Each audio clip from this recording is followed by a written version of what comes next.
Hey, I'm Race for anybody that doesn't know.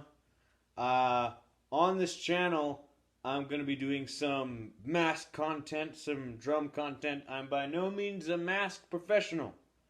If AJ Good saw my masks, he would probably say that they're garbage. But you know what? I don't care because I find a lot of joy in what I do, and I think it's cool just to document kind of what I'm doing, and what projects I'm doing. Just like I kind of know whatever. Anyways, I made this mask the other day that is not finished yet, but I wanted to show you kind of the basis of what I'm going for. So this mask is based on like 70s, mid 70s like hockey goalie masks, and it definitely takes on that look. I'm pretty proud of it so far.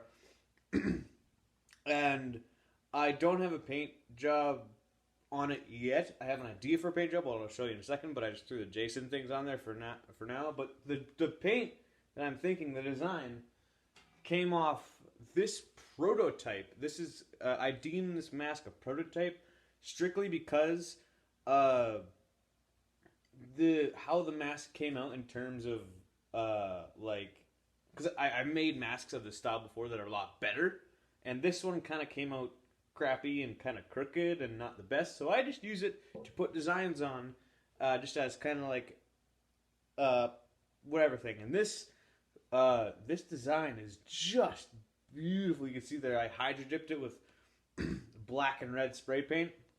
I put some designs on there on the forehead. There you got a what's known as the Chaos Star. Down there at the bottom we got like a tribal symbol for pain or something like that. But yeah, I'm thinking I'm gonna put this design on this mask. But before we do that, I have to figure out how to brace this mask together, because it is a two-piece mask, and right now it is just taped together because I just wanted to see what it looked like as a finished product. And the only way I saw it as a finished product before was, the cardboard template that I made. So this is the top piece that fits on the top, and then the bottom piece. So it does the mask has two parts, and has tabs that bend in to kind of make the bridge of the nose just for extra added detail. But yeah, I'm excited to be working on this thing, and I'm gonna figure out I'm gonna make some brackets for it, and then later I'm gonna bolt it together. But for now, I'm just gonna zip tie it together because I don't have nuts and bolts at the moment, but I will get them, and then I'll put it together. But I just want to put it together so I can get paint on it, because I'm excited to put paint on it. So let's get doing that. Just make some good old... I don't know why I did it in the very center. Okay, I'm going to put this rectangle, magic, on the side so it's easier to cut out. I'm going to make it a little bigger than it was before. There we go. I got my little tin snips. I'm going to just cut this out real quick in a minute. And I'll just duplicate the two of these, make two of them. So then we have two. And then we put them on either side of the mask and they're good. Okay, so pretty basic idea. These aren't the prettiest things in the world, but ow!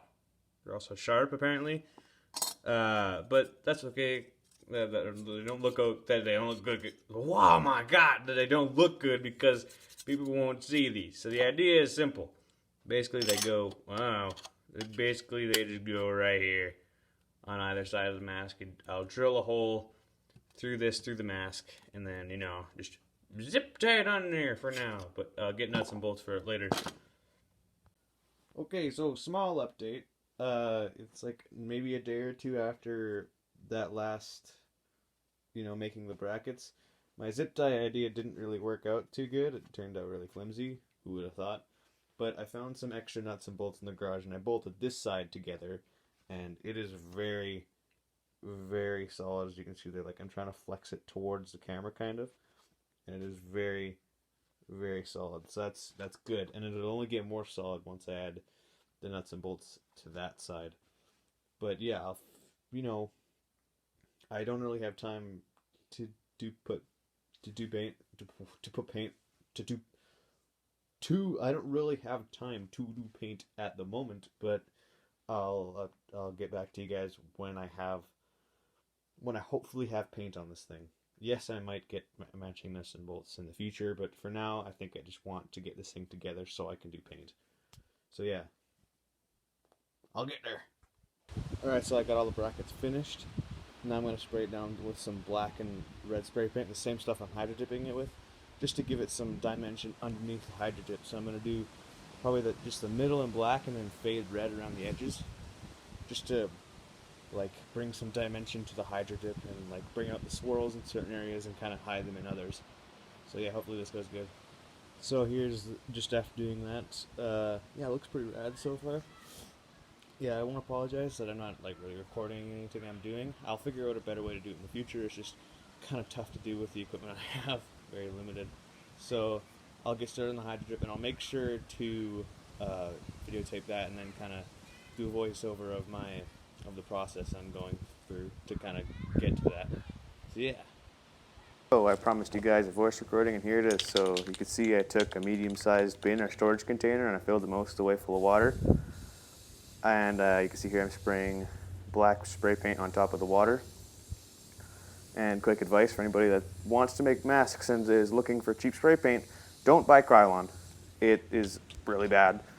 The nozzle gums up all the time, but you can see here I'm spraying on the red as well.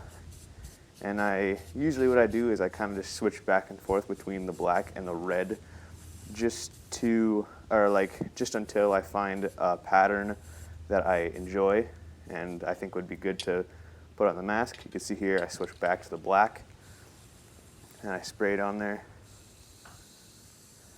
Yeah, that can barely sprays anymore, it's so bad. But I go off frame to grab the mask here, and you know, you just kind of dunk it in there. Just give it a good old dunk. Just dunk. I didn't go all the way because I was afraid to get my bracelet wet, but just kind of move it around under the water a little bit and lift. You can see here, it kind of looks a little gross and weird looking, but once the paint dries, I'll be able to kind of chip off all the stuff around the edges and the holes, and hopefully we'll get something good. So there's the mask mostly finished in terms of paint. What I want to do is just mist some black around the edges just to kind of hide the misery a little bit. But yeah, it looks pretty cool. I think it just needs that extra little touch. I didn't do it with the Krylon paint because it doesn't really work anymore. I'll do that when I get new black spray paint. But you can see that it kind of took on some of the characteristics of the inspiration mask. Obviously, this one ended up a little bit more crusty than this one, but I think with that black fading around the edges, which is what I did here, well, it'll kind of just clean it up a little bit and make it look a little bit better. But for now, I'm pretty happy with this. Yes, I will add some symbols, maybe a smaller version of the Chaos Star on the forehead. But yeah, for now, this is pretty much it. I might get this video like finishing out, and then I'll just kind of like add updates as time goes on, as I make more masks. So I'll kind of update you guys on other projects. So I'll do this one like I'll come back when like strapping and stuff is done and all that. But for now, like, this is a good start. So yeah, pretty happy with it. Yeah, cool stuff. Cool stuff.